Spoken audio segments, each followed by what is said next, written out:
Awesome! Alright, you guys have mastered connecting with other people. And really significantly, you understand the insane importance of just giving a little bit to someone to help them draw them towards you instead of trying to pull them towards you or force them or just, you know, do the wrong thing. You really want to do the right thing, right? Which is to just kind of chill out and have that better approach where you're using a drop of honey, which is super awesome. What I want to do now is I want to shift over to the secret of Socrates, which is kind of really powerful.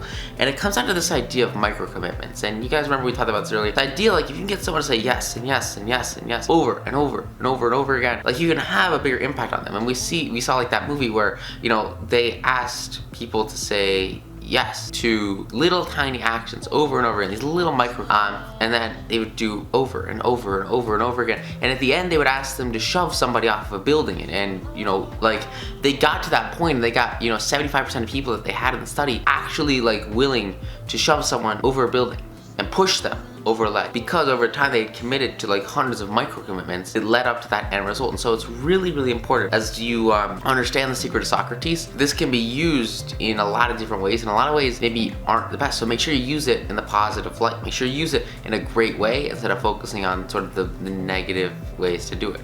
So definitely important, definitely a huge focus here, and a really great little preface to it. So with that said, let's go right into it. So let's go over to the computer. It's kind of a pretty foundational concept. When you're talking with people, you don't begin by discussing the things on which you differ, right? If you want to build a quality connection with others, what you want to do is you want to focus on similarities. This is why similarities, when you're first meeting people, it's really not great to talk about things like religion or politics, or very polarized topics like that, because in all reality, you know, that's just gonna usually create division between people, and that's not how you create quality relationships, right? You create quality relationships by caring about people and by being sort of in the same world with them and not forcing yourself away from them or trying to separate yourself with the beliefs that you have. And so it's really critical that you begin by emphasizing and keep on emphasizing the things on which you agree, right? And so keep emphasizing, if possible, that you both are striving for the same end, and that the only difference between you two is the method and not the purpose. You want to emphasize to other people that you have the same underlying intentions, the same goal, and you're very similar people based off of your objective. And you want to get the other person saying yes. You want to get them saying yes over and over again at the onset, keeping them, if at all possible, from saying no. Now there's a couple like differences to the situation. You know, obviously there's some situations where you need to have people say no. So for instance, like if I call someone, you know, say, hey, is this a bad time to talk, yes or no? And the goal, right, is to talk to them, and the goal is to get them to say no. Because what's interesting, and this is a concept that I'm going to touch on very briefly, but it will totally change your life if you understand it. People say no, it alienates them just a little bit. It's not as good as a yes. But what it does is it makes them feel like they're in control. It makes them feel like they have power. It makes them feel like they are strong. And so when you have other people say no, like, you don't want to do it too much, because too many no's is going to lead to, if you're having a request or something at the end and they keep saying no over and over, they're going to say no to your end request. So obviously you want to have them say yes to your initial request, so they say yes to your end request. But what's really foundational is you also want them to feel like they're in control. You don't want to feel like, you know, you're just blindly making them say yes over and over again. You know, do you like the color blue? Or are you a happy person? Like, you don't want to ask stupid questions to get yeses if the yeses are just pointless yeses. You want to have like a quality real relationship, a real connection, right? So let me tell you what Socrates says about no, and then I'm gonna elaborate on it. He says a no response, according to Professor Overstreet, is the most difficult handicap to overcome. When you have said no, all your pride and personality demands that you remain consistent with yourself. See, this is critical, right? People want to remain consistent. So if people keep saying consistent, yes, over and over again, and they go on this curve where they keep saying yes, like at the end they're gonna want to say yes because they want to be consistent. People want to be consistent to themselves. Similarly, if they keep saying no, then they're gonna end on a no. And obviously if you want to get a yes, the way to do that is by getting a bunch of yeses along the way.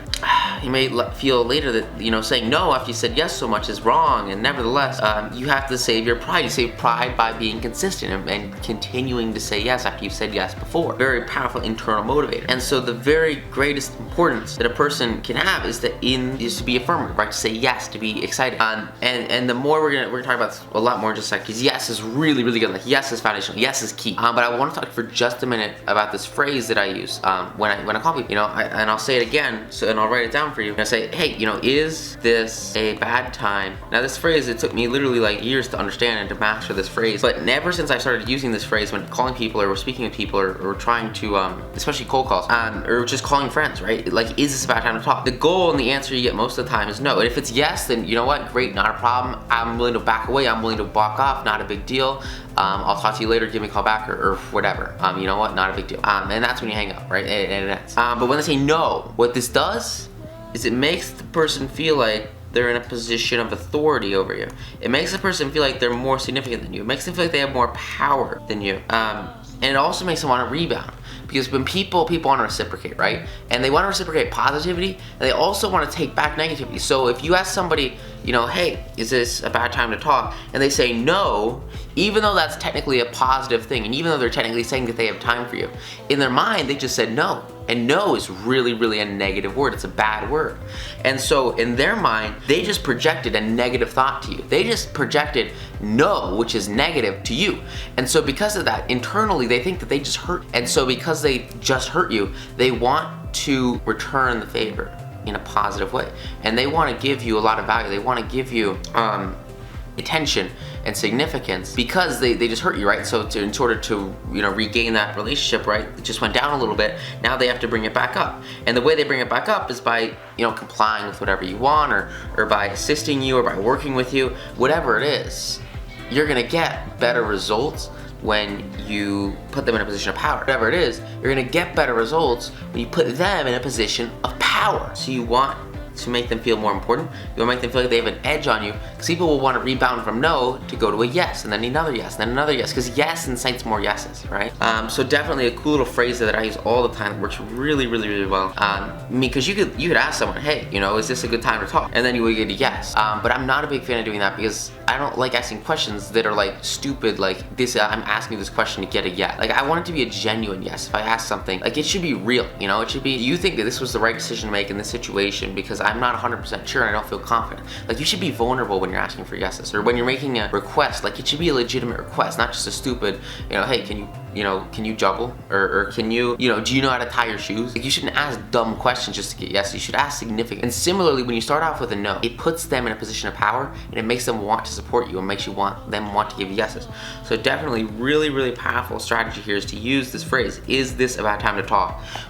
When you're calling people, because it will put them in a position of power and it'll incite them to give you yeses after that point forward, because they feel like they are empowered. Really powerful concept. Something I'm kind of testing out right now is sort of with like the upsell sequences and the flows for the book, and how you guys actually got here is sort of the way that you position the offer. So you can start off with sort of the cheaper offer first, and then people say yes to that, and then it's more likely to say yes to the more expensive offer. Or similarly, you position the more expensive offer first, then a lot of people say no to that, and then you put the cheaper offer after, and then it's like, are more people gonna try to bounce back after saying no? Are they gonna bounce back after saying yes? What I found in that situation is that saying yes the first time on the cheaper offer makes it more likely to say yes on the second offer, on the more expensive offer. And so it's not good to position the more expensive offer first, because then you say no, and then they want to say no on the second one. So you do kind of have to test this out in different situations. But this is a situation that I've had extensive, making literally hundreds, if not thousands, of cold calls for my companies and to friends too, and to business partners. I mean, literally, I've used this so much, and I know that this works really, really, really, really, really well.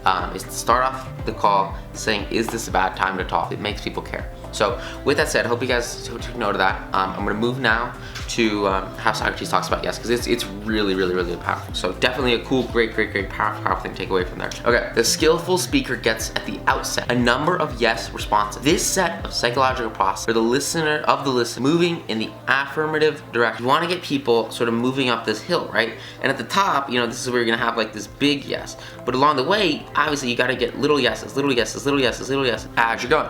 And so it's like the movement of a billiard ball. Propel it in one direction, and it takes some force to deflect it, far more to send it back in the opposite direction.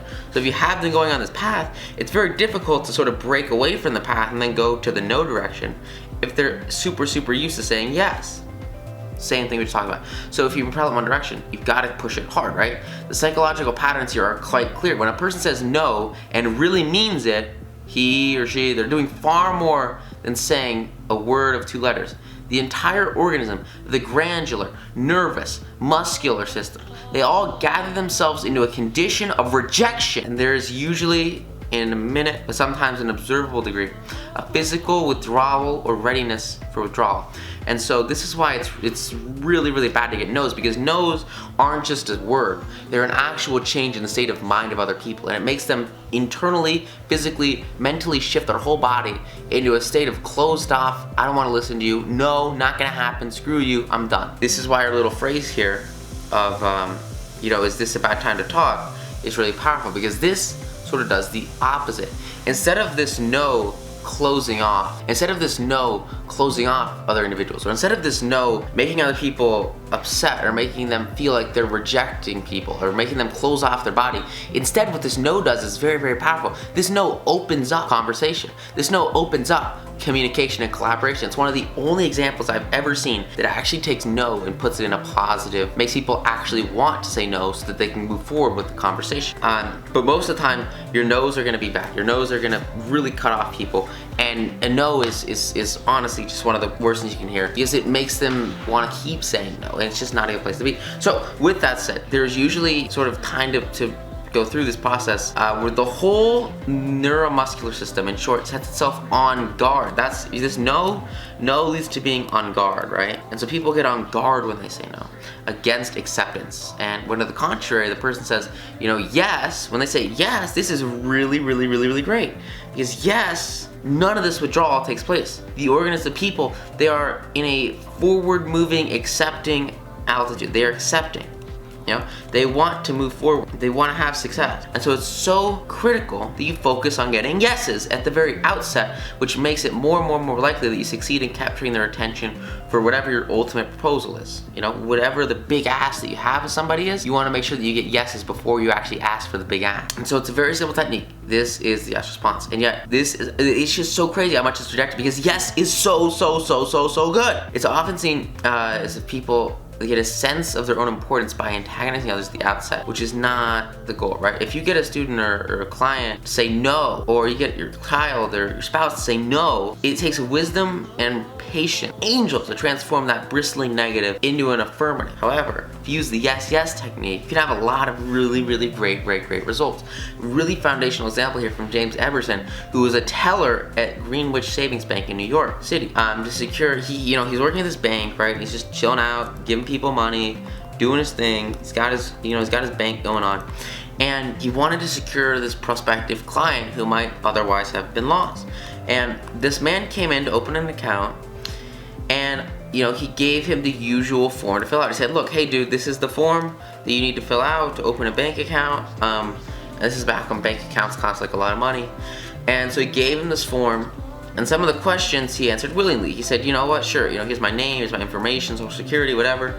But others he flatly refused to answer. It was not gonna happen. He was not gonna do it. Before, he was studying this content, he was understanding what's in this book. He probably would have just told this prospective depositor that if he refused to give the bank the information, he would have to refuse to accept the account. And he's ashamed that he would have been guilty doing this very thing in the past. But an ultimatum like that, it made him feel good, right? It makes you feel significant. If he could express his power over this other person and say, I am so important, I can deny your bank account, that makes him feel important. It makes him feel significant. But what's it do to the underlying bank? It totally crushes their positioning in the marketplace. And it destroys their ability to build quality relationships with clients and make money from them, right? And so instead of showing, who's boss, following all the bank's rules and regulations, this guy realized that this attitude did not give a feeling of welcomeness and importance to the man who had wanted to give the bank his patron. And so he resolved this morning to use a little horse sense. He resolved not to talk about what the bank wanted or what the client wanted, but instead he decided above all else that he was determined to get this client saying yes from the very start. And so what he did was so powerful. He agreed with him. He said, yes, you're right, 100%. He agreed with him. He told him all the information that he refused to give was not absolutely necessary. And he was using this idea of microcommitments and saying, yes, you don't have to give it to me. That's okay, not a big deal. However, he said, suppose you have money in the bank at your desk, right? Putting that mental picture of what could be in his mind.